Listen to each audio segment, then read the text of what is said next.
Să fac afișe luminoase? Descurcă-te, că de aia te plătesc. Și am făcut și eu, cum am priceput. Vreau să fac un concurs. Să fie corect concursul, să participe și să participe numai el și tot el să-l câștige. Păi cum vine asta? Păi tu crezi că eu am înțeles ceva? 11 cafele am dus până acum și niciuna nu i-a plăcut. Și am mai fost și de 5 ori după țigări și tot nu l-am nimerit. Că el fumează nu știu ce fel de slim, de nu știu ce fel de argintiu, dar să fie lung, nu scurt, și să fie și mentolat și numărul 4. Acum trebuie să ai studii superioare ca să știi să ceri țigări, ca la ecuații. Nu mai merge cu dați-mi, vă rog, și mie un pachet de Snagov. Nu? Acum trebuie să înveți o lecție întreagă înainte, ca la școală. Așa e.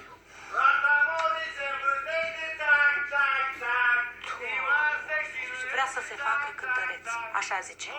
Și eu fi frică că o să vină aș de așa, o să găsească cu ceva în nereguli, că probabil vrea să dea și premii, că nu poate să se abțină. Mă, asta și când suferă sincer nu e în stare să fie sincer, mă. Ca acum, dacă se crapă pământul și ăsta cade în gaură, te sună din cădere să dai banii înapoi dacă ai datorii la el. Așa e el, Talita. Se luptă binele cu rău și mereu învinge rău. E luptă rea. Ia mai lasă-mă în pace. Tu știi ce noapte și dimineața am avut? Du-te și pune afișul ăsta undeva, dar vezi unde îl pui ca să nu-l vadă nimeni. Că nu să lipesc